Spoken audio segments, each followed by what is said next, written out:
All right, welcome back to Peek Into Our Week. I'm Alexea, the Director of Communications at Visit COS, and today, in celebration of Women's History Month, we're going to talk about some notable women in Colorado Springs, both past and present, as well as some incredible women-owned businesses here in the region. I've got Leah Witherow here with me today. Leah, can you introduce yourself for our audience? Absolutely. Thanks for having me. First of all, my name is Leah Davis Witherow, and I'm the Curator of History for the Colorado Springs Pioneers Museum. Curator of History is quite an interesting title. I feel like you're the perfect person to be here today.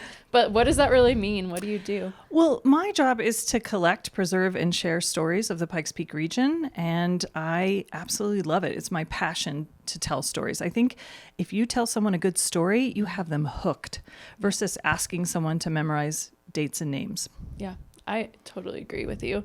So I'm excited to get into some of this history. First, we're going to do a little bit of a shout out to a local women-owned business, Sacred Ground Cafe. I'll hold it up for the people looking on the camera. We've got some coffees here, courtesy of Sacred Ground Cafe. They are the cutest little coffee shop and cafe ever, nestled right in by North Cheyenne Canyon Park. I remember when I first moved here 10 years ago and I was driving to a hike, I was like, this is a coffee shop right here by the hikes. This is so cute.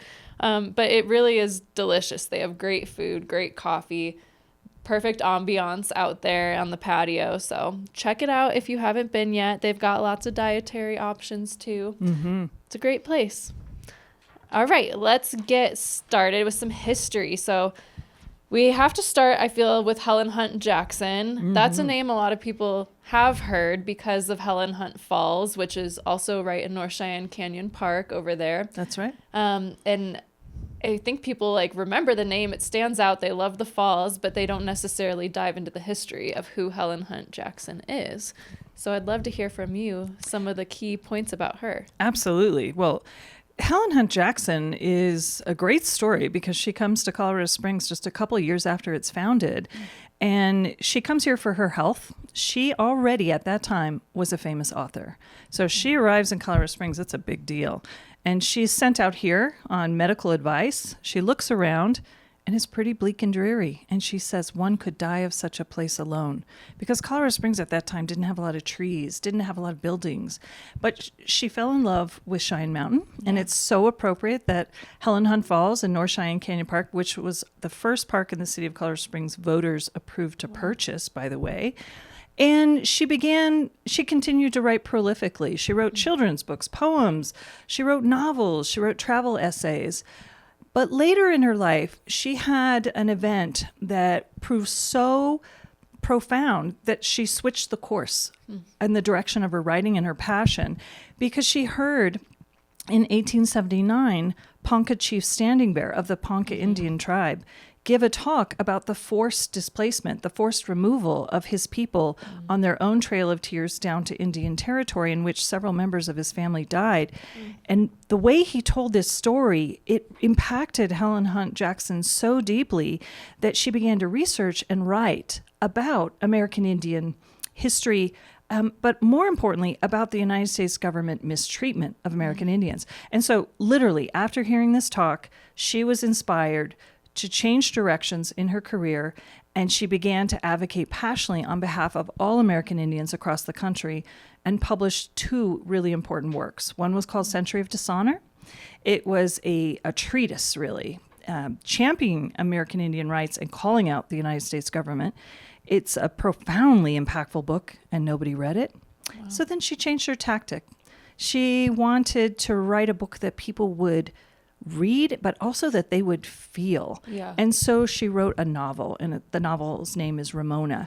And it's a love story, but it has the same message. Mm-hmm. Interestingly enough, people fell in love with the book because they fell in love with the love story, and they missed the message. But nevertheless, I think Helen Hunt Jackson, to me, she continues to be an inspiration because, first of all, it's never too late to find the cause that you want to champion. Yeah. And also as a woman who really bucked tradition in her time. She was an outspoken activist. She refused to be quiet, and she used her power, her privilege, to advocate on behalf of someone else. And I think she's a fantastic example. Yeah, I would agree hearing all that. Oh my goodness. I didn't know she was such an advocate for the Native community and everything. So that's, and I think a lot of people see her name out there here in the region, but don't know all of that. That's right. And if you come to the CSPM, free museum, open 10 to 5, Tuesday through Saturday, we have 4 original rooms from her home. That's awesome. Okay. Let's move to another woman of history in the region, Julia Archibald Holmes, who I understand was the first woman to climb or summit all the way to the top of Pikes Peak. Is that true? Close to true. She's the first woman to climb it and then write about it. Okay. So we don't know if it had been climbed previously, but she came out west with the Lawrence Party, ostensibly to look for gold in the Pikes Peak region. They didn't find any, by the way, but they found beautiful scenery. And she and her... Kind of like gold in a way. I mean... Actually, it's our region's greatest gold, I believe. Yeah, because it is our number one economic driver, our phenomenal scenery and the beautiful weather. And she felt she was inspired. They were camped along Kemp Creek, near what we would today Garden of the Gods Park. And they looked up and they climbed it, not because they had to, but because they wanted to. And she wrote letters over the course of her climb back home to her mother, and she wrote journal entries, and these were all published in the newspapers, by the way. So she was famous in 1858-59, and she describes that she just really wanted to challenge herself. Yeah. They had no reason to climb it, but she wanted to do it. And that's how, like, us now. It's like, why are we climbing these 14ers in the Manitou Incline? And because we just see it and we're like, we need to do this and see if we can. That's the thing I love about history, because it's not just about focusing on the past, but how it connects to us today. Yeah. And she was an outdoors woman at a time when few women were doing that. Yeah. And she said to her mother in a letter, I'm paraphrasing, but it's pretty close. She said, if I can do this, I can do anything. Yeah. Oh, I relate to her so much. And that's why I came out here, was to have that mindset of, I'm just going to go out and challenge myself and do things. So that's really cool to hear, like, who really drove that here back in the day. Okay. Another name that people have heard of and kind of know some about is Catherine Lee Bates, who was out here and was inspired by Pikes Peak and the beauty, and she is known to have written America the Beautiful first as a poem. Yes. So I think that's really the extent of what basic knowledge is about her. But what else about Catherine Lee Bates makes her so unique? She was highly educated, a professor of English at Wellesley College, and she was offered a summer position here at CC, and she taught Chaucer. She taught a course on Chaucer. And she and her cohort of other professors, they went to Garden of the Gods, they went to Cheyenne Canyon, and of course they took the trip up Pikes Peak. Yeah. The day they were set to go up the peak, the train, which was already operational by that time, wasn't running. So they took a pretty bumpy ride in a spring wagon up to the top. They didn't stay on the peak for very long because one of her colleagues actually had altitude sickness. They came back down, but she recorded a few lines in her notebook, and then later, of course, penned a poem, which became a song that most people like to sing. It's so much easier than our national anthem to sing. But what's really important is if you look at the verses in that song or the stanzas in her poem, she's a brilliant observer. She's calling out America as it was in 1893. She's actually asking us to be a better country, to be better people, to be a better society. She's calling out imperialism. She's calling out inequality. She was an activist, women's rights, suffragist, a reformer. She founded a settlement house in Boston, or co-founded it. She wanted us as a country to live up to our greatest ideals. And most people are familiar with that first stanza, and they're not so familiar. Purple Mountain's Majesties, I'm of course. Need to go read it, like, please do, immediately after this. It's going to hit home right now. But I love the fact that we are connected to this song. And she talks about other parts of the country because she took a train journey out to Colorado. Yeah. So the wheat fields of Kansas, the Alabaster City is the Chicago World's Fair. So she's describing the America as she sees it, and then she's calling out the America that we could become if we live up to our ideals. It's really profound. It's beautiful. I think we could all use a refresh and read it again today. Okay, another woman who we did speak about a little bit on our last episode of Peek Into Our Week, but we will revisit again because she's that amazing, is Fannie Mae Duncan. Yes. Just so much here that she did for women-owned businesses, Black-owned businesses, the music scene. So tell us a little bit about her influence here. Well, in one word, she's remarkable. Yeah. She was remarkable. She was an entrepreneur at a time when that was incredibly difficult for women, let alone African-American women in Colorado Springs. But she had a vision, and she's like so many women who've moved here to Colorado Springs. Yeah. That's the story of our community, right? So many of us move here from somewhere else because we fall in love with the scenery and the healthful aspects. Yeah. She wanted to make Colorado Springs a better place for everyone. And so, she ran a club for the military. She worked for the military during World War II, but she was a passionate entrepreneur. So she opened up the Cotton Club, and she was given advice that she should, quote unquote, run it black, meaning it had to be a segregated club for African American residents only.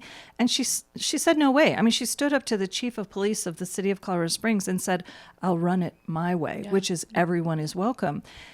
Not only did she bring all the national acts, which I'm sure you talked about a lot about last month, Etta James, I mean, all the greats, but she employed people. She sent people to college. She bought people automobiles. She had a network of support that she offered. But think about the example she offered. She encouraged people in her family and all the folks that worked with her to get an education. She helped people get loans for homes. She was a builder in our community, and she was a pillar in our community, and her story is also told at the CSPM. Yeah, and speaking of the CSPM, I want to talk a little bit about the newer exhibit, 50% of the Story, that opened in 2024. It's not even been a full year yet, and a lot of people haven't seen it and experienced it yet.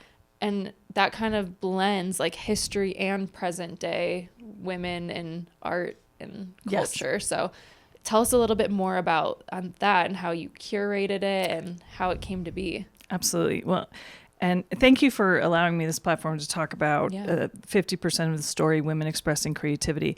It has long been a dream of mine and our exhibit designer, Kelly Murphy, to create a women's art exhibit. And believe it or not, this is the first permanent museum exhibition focusing solely on the work of women. Wow. Can you believe that? No, I don't want to believe it. In Colorado. Yeah, in our entire state. Wild. There have been temporary exhibitions, but this is permanent. So we set about during our $6 million HVAC renovation project when our historic building was closed for a whole year. We partnered with a woman-owned business, Crazer Galleries, Abby and Gundy there. They're remarkable women as well. And what we did was we put together 3 different types of works that all represent how women, despite obstacles like the inability to have formal art training or gallery representation, women have always been artistic, women have always been creative, women have always been artists. So we pulled together art from our collection. We've been collecting since 1896. And actually the 4th object we ever collected was a work of art. So we pulled historic art from our collection, and then we purchased about 75 contemporary works. And I have to tell you, there is a plethora of artists working right now in the Pikes Peak region. I feel like we're in this moment. It's really exciting. We purchased these objects because artists should be paid. Yeah. And then we combined those with the historic works. And then we did one other thing. We brought out artifacts created by women during a time when they couldn't see themselves as artists or weren't seen as artists. I think there's a false dichotomy between art and craft. Yeah. So we have a quilt. We have weavings in the exhibit. We have sculpture. We have works on paper. We have oil paintings and acrylic paintings. And it's really vibrant. It's really a complicated gallery. We hung it salon style. There's over 150 pieces in this gallery. And after we opened, the Lane Foundation approached us and generously donated $100,000 so that we can continue to buy art. Incredible. I know, isn't it? And we're so grateful to the Lane Foundation. Over the course of 5 years, it's a 5-year gift, we will continue to buy women's art. We will pay women artists to do programming.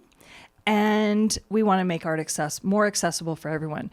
Yeah. I often get asked, why art in a history museum? Well, we're not just a history museum. We're a museum of history and culture. Yeah. Art is created by people. People tell their stories through art, and stories are part of our history. Art is history. It is, exactly. And so we've already this year bought an additional 10 pieces that we'll be adding to the gallery. And we've had some fantastic events, and we want to continue platforming, uplifting women artists in the Pikes Peak region. That's great. And other than checking out that exhibit, I know there are upcoming events at the CSPM around Women's History Month. And depending on when you're listening to this episode, you may or may not still have time to catch some. But what are some that are coming up? Thank you for asking that question. We do have creating tours.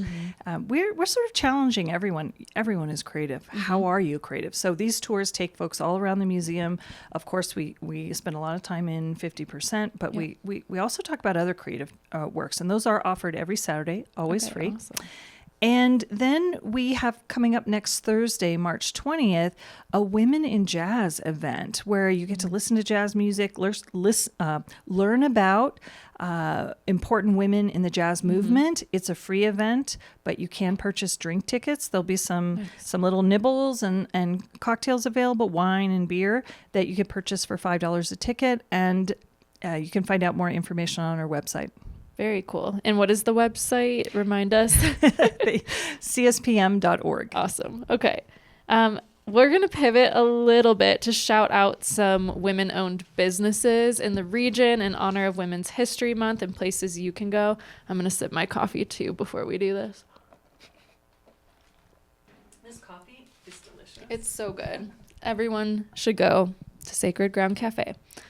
Okay, so starting with the food and drink category, I have a few on my list I want to shout out, but I'm going to start with Atrevida Beer, and that is Jess Fierro's the owner and head brewmaster. It's Latina women-owned brewery, and she even won a TV show called Beerland back in the day for home brewers. Amazing. She won the first season of that, and she's just so cool, and they're very much in the mindset of Fannie Mae. It's everyone is welcome, diversity on tap. So it's just a really cool atmosphere, and she deserves a shout out. Absolutely. They've created a beautiful, welcoming space, and their beer is delicious. So good. What other like food and beverage places would you give a shout out for women owned? Oh my goodness. Any coming top of mind? I mean, I got to do Pub Dog. That's another one because they're incredible, and the owner there, Tara Downs, she had this like idea of the concept after going and traveling to Europe and seeing like dogs dining in different places. And she's like, this is amazing. I want to bring that back home to Colorado. Oh my gosh. And that's how she got the idea for Pub Dog and made it happen. And it's become this incredible place. That's incredible. I have to be honest with you. I'm just really interested in your recommendations. I think I spend too much time at the museum. I am open to your suggestions. I will give you some of our current day things after you talked us so greatly through the past, but some other places, I'll give another food and bev shout out to Rocky Mountain Food Tours.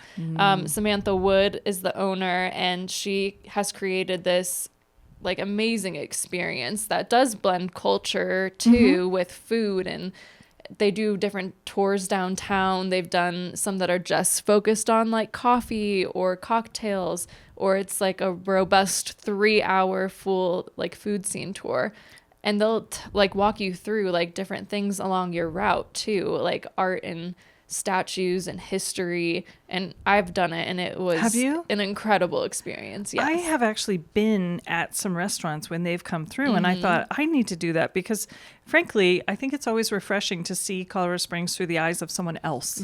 And what are their hot spots, what are their tips, and I've heard them talk, and it sounds really interesting. It is. I definitely recommend, even if you live here, to do a Rocky Mountain food tour. Like, you're gonna try things you haven't tried. You're going to learn things. I didn't know there were like little miniature like statues downtown. Like, I've been here 10 years this year, and I had never seen them. Like, I never noticed them, and I learned that on the food tour. So when you're walking around downtown, look for those yellow footsteps on the pavement. They will lead you to all those charming sculptures. Yes. Yeah. Well, how fun. Very cool. And then in the health and wellness space, we've just seen like women-owned businesses really pop up, and they've done such a fantastic job like continuing to make Colorado Springs a wellness destination, which you'll learn at the CSPM when you're there. Like, it's been a wellness destination for many years since people were coming here to heal from tuberculosis. That's right. And some of these women-owned businesses are just carrying that on. So we've got Aspen Aesthetics. The owner there, Kelly McKay, is a military veteran, and she had this idea and built this beautiful med spa and wellness center. Colorado Salt Cave, owned by Rochelle Janasic. That looks amazing. It is so great. I've been there multiple times, just like relaxing in the salt cave or doing events. They do like sound baths and meditations in the salt cave. They've got like cool infrared sauna and cold plunge and massage. Amazing. Yeah, incredible. Dragonfly Paddle Yoga, Christine Momborg owns that and has been operating it for almost a decade now. And she does a great job doing yoga out on the bodies of water we have here and leading people through that. And then the last one, Sunwater Spa, is a local favorite for sure. Kat Tudor is the owner of that and opened it up and was inspired by her travels to build like this destination spa in Manitou. It's amazing. I go there often. And could I add one more? Yes, please. Janaea Colognes is a young entrepreneur, nonprofit CEO, started High Roots Wellness. So you check out her website. I haven't even heard of that one. I'm going to have to. She's deeply interested in what does it take to create wellness for all of our community members. So she's an advocate. They host informational meetings, trainings. She is doing incredible work in our community. High Roots Wellness. Okay. I'm going to look that one up. And then like on the arts and culture front, we've talked about a lot, but some local creators, Gundy and Abby, you mentioned already, but they co-own Auric Gallery now. And great destination to check out art. La Burla B, owned by Bunny B. It's our first and only full-time cabaret in COS. It's fantastic. Great experience. And then last one I'm going to shout out is Intimate Elopement Adventures, owned by Abigail Alexis Photography. She has this incredible business model of like curating elopements for people who want to come here and get married, and like she'll do the photography and help you plan different spots you want to be when you're on your trip. So that's fantastic. Yeah, really cool. One other gallery I think it's really important to mention is Valerie Lloyd over at Surface Gallery. Okay. Near in Old Colorado City. It is right next to Story Coffee in that space. The sluice. Great spot. It's amazing, and I am enchanted with her gallery shows, but also she sells all these fabulous products for that my daughter happens to love, so I spend quite a bit of money there. But they're really specially curated materials that you can only find in an art gallery space. Nice. Okay. Those are all really good ones. There's so many more. So a good place to go is check out the Southern Colorado Women's Chamber of Commerce. They've got a member directory and an events calendar, and there's just so many women-owned businesses here to support and to check out. Absolutely. Yeah. Anything else from you, Leah? Well, I just want to thank you for this opportunity to tell women's stories. It's something I'm really passionate about, and it is something that we do every day at the museum. But I'd also love to hear from people in the community. Whose stories should we be collecting? Yeah. And are folks willing to do oral histories? Are they willing to share their story or nominate someone else for their story to be told? Because we have an amazing community here of people who have worked to make Colorado Springs a better place. I always talk about Colorado Springs is what it is because of the incredible people who live here. I love our scenery, and Pikes Peak is gorgeous, but I think actually our greatest asset are the individuals who live here. And so if folks want to nominate or contact me and let me know of a great story, I would love to collect it, preserve it, and then share it. Yeah, reach out to Leah for that. And, please do. Or media@visitcos.com if you have thoughts on this episode. But thank you for listening. Hope you learned something.